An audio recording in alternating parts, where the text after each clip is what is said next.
J'ai entendu parler il n'y a pas longtemps d'un potentiel bon plan qui consisterait à investir dans des HLM. Les HLM, ça peut faire peur. On pense à des locataires potentiellement précaires avec des faibles ressources. Mais là, en l'occurrence, il ne s'agit pas, ou plutôt plus de HLM. En fait, il y a certains organismes HLM qui revendent leur appartement au bout d'une durée d'exploitation définie dans leur contrat. J'ai pas tout compris honnêtement. Mais là, on est sur des immeubles qui sont progressivement revendus à des particuliers qui peuvent, eux, appliquer des tarifs normaux. Et la cerise sur le gâteau, c'est que d'après le chasseur qui m'a présenté le bien, l'organisme en question vient de faire un ravalement de façade avec isolation, ce qui a monté le DPE de l'immeuble en C. Donc c'est un potentiel bon plan à bas prix. J'ai reçu le document et je vous propose de l'étudier ensemble. Et c'est parti, c'est une opportunité située à Audincourt. Alors je connais pas du tout Audincourt, donc moi mon premier réflexe quand je connais pas une ville, hop c'est parti. Première chose, où c'est sur la carte. Donc là, on voit que c'est plutôt près de la Suisse, mais assez loin de Genève, près de Mulhouse, près de Montbéliard. Et du coup, c'est une ville de 14 000 habitants, donc une toute petite ville. Allons voir un peu plus de stats sur la ville. Moi, il y a deux choses qui m'intéressent généralement, c'est politique et administration, savoir qui est à la tête de la ville. Et la deuxième chose qui m'intéresse, c'est la population. Là, on voit qu'on est sur une ville qui est plutôt en train de mourir. Super. En tout cas, c'est une ville socialiste depuis toujours. Et dernière chose que je regarde, ouais, en termes de population, on va chercher l'enseignement. Il y a un collège, c'est tout. Un théâtre, c'est même pas un théâtre, c'est une compagnie de théâtre. Pas de sport, pas d'entreprise. Bon, c'est pas trop quoi sert cette ville, elle n'existe pas. Mais peut-être que c'est... Les gens, ils vont bosser sur Montbéliard. Oui, là, on voit sur Montbéliard, en gros, Audincourt, c'est à côté. Et potentiellement, ici, il y a un peu plus d'emplois. Il y a des usines. Bon, après 15 000 habitants, ça va. C'est juste que ça va être un peu dur à revendre. Mais ça ne veut pas dire que c'est une ville morte non plus. C'est plus la baisse de population qui est un peu inquiétante. En fait, je devrais regarder sur Montbéliard elle-même. Qu'est-ce qui se passe au niveau de Montbéliard? Ça descend un peu, mais ça descend moins. On peut peut-être voir ça aussi comme un regain d'intérêt. Mais sur seulement une dizaine d'années, c'est un peu dur de juger. Reprenons notre opportunité. Bienvenue dans votre aventure immobilière. Imaginez le sentiment chaleureux de stabilité et de fierté qui émanera de votre propre chez-soi. Chez-soi? Mais c'est un investissement. L'établissement d'une base émotionnelle solide. Mais qu'est-ce qu'il me raconte? Oh là là là là là là là là. Alors ça, c'est généré avec une IA. Et je me demande si en fait tout n'est pas généré avec une IA tellement les textes veulent rien dire. Genre vous imaginez, vous êtes chasseur et vous dites une base émotionnelle solide et bienvenue à notre présentation exclusive. Ok, stylé. Alors, chronologie de l'investissement. Bon, en gros, on nous réexplique le procédé d'un investissement. Amortissement. Ok, c'est pas très sérieux comme présentation, ça déborde, ouais, ça te fait à l'arrache. Alors, opportunité à Audincourt, T3 de 68 mètres carrés à 55 000 euros pour un loyer de 630 euros, c'est monstrueux. C'est clairement incroyable et ça doit être parce que on rachète du HLM et c'est toujours moins cher de racheter du HLM. Par contre, c'est bizarre parce que le gars m'avait parlé de 5 000 euros de travaux, là, il n'y a pas. Idéal pour un investissement initial prudent, oui, effectivement. C'est sympa ça. Ouah, encore un vieux truc d'IA, c'est drôle parce que le style de Midjourney, l'IA, on le voit. Et puis là, donc là, on est clairement sûr que c'est de l'IA parce que l'IA, elle ne sait pas écrire du texte. En fait, ok, donc le mec fait ses prises à l'arrache avec de l'IA, super intéressant. Les questions que je me pose, bah déjà, c'est pourquoi tu fais des présentations aussi claquées? Alors, prospection et négociation. Bah, c'est pas une question, mais merci d'y répondre. Organisation des travaux. Bon, en gros, ils font comme tous les chasseurs. Ils cherchent le bien, ils font les travaux, ils vérifient que les travaux sont faits. Sauf que là, clairement, il n'y a pas de meubles. Hein, ça loue en nu, il m'a dit. Et il choisit les locataires. Je m'occupe. Hein, nous nous accordons et je m'occupe. Si vous cherchez la longue terme vision, eh bien, elle est là. Avec une belle autoroute qui mène au soleil. Ces investissements s'alignent avec votre vision à long terme. On n'en a pas parlé, mais merci. Oh, je suis mort. Il n'a pas relu sa présentation.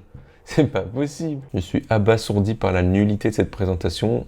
Ça se voit clairement que c'est fait par une IA, mais genre tout, les images, bon bah là c'est encore plus flagrant. Enfin, nous vous avons présenté des options d'investissement équilibrées et dynamiques. Mais de quoi tu me parles? Tu m'as montré 5 chiffres.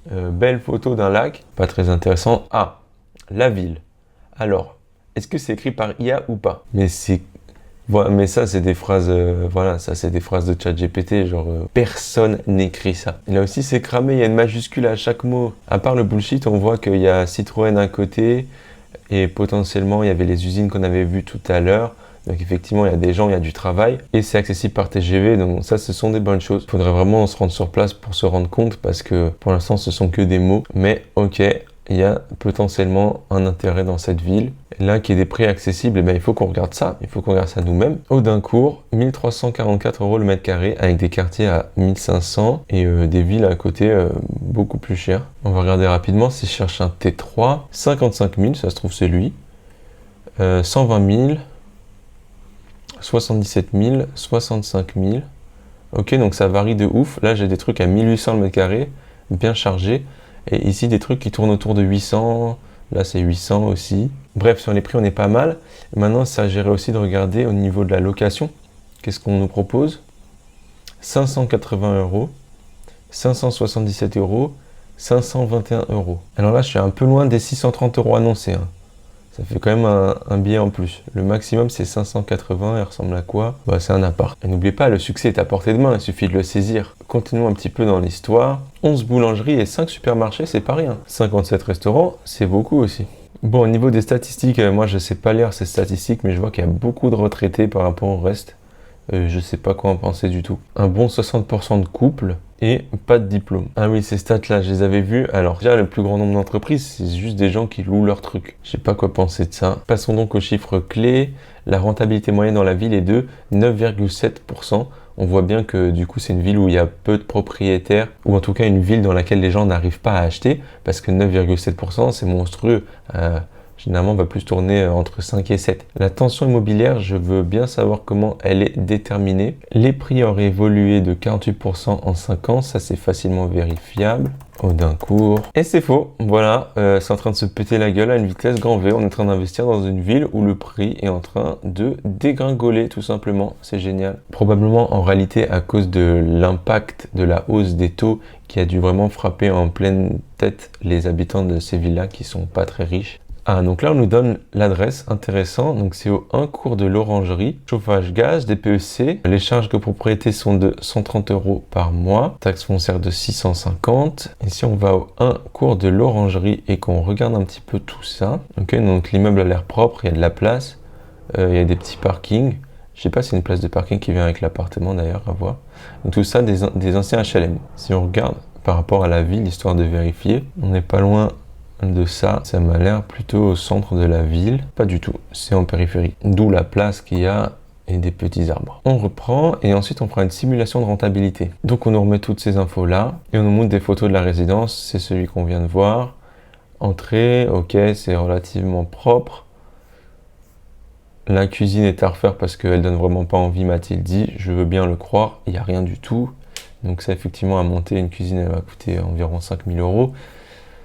Ça a l'air d'être peint, c'est pas du tout sale, c'est une bonne nouvelle. Bon, alors là, c'est pas possible, par contre, il faudra donner un petit coup de peinture. Là, il faudra donner un gros coup de peinture aussi. Et je vais pas descendre plus bas dans la présentation parce qu'il y a les coordonnées des dirigeants et c'est pas le but de Shame non plus, même si je trouve que c'est complètement honteux. Alors, on va faire les chiffres maintenant. J'ai repris les chiffres, charges de copropriété, taxes foncières, etc.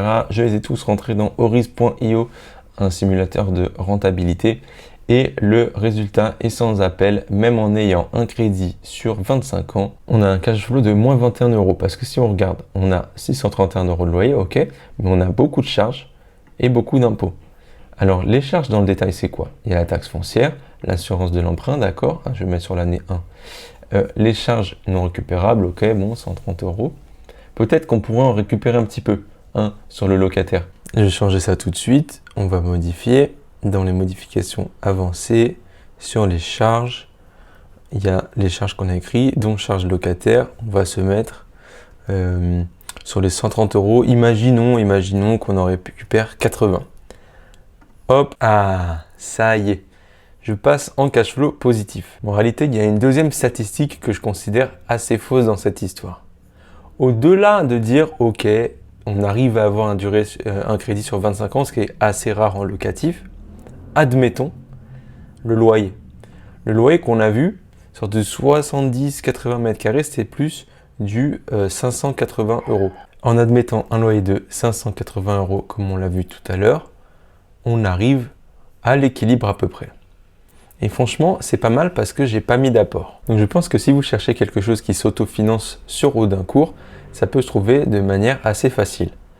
Par contre, ce que ces chiffres ne disent pas, au-delà encore une fois du crédit de 25 ans, c'est que, à mon avis, la population est plus précaire que ailleurs et qu'à mon avis, en cas de vacances locatives, ça va mettre beaucoup plus de temps à se relouer. Un autre point important qui est gênant dans ce type d'investissement, c'est qu'en réalité, pour pouvoir défiscaliser les petits travaux d'amélioration qu'on ferait, il faudrait louer en location meublée. En l'occurrence ici, c'est impossible de louer en meublé parce que c'est un T3 en zone semi-rurale, donc la plupart des gens auront leurs meubles et n'auront pas envie de louer quelque chose de meublé.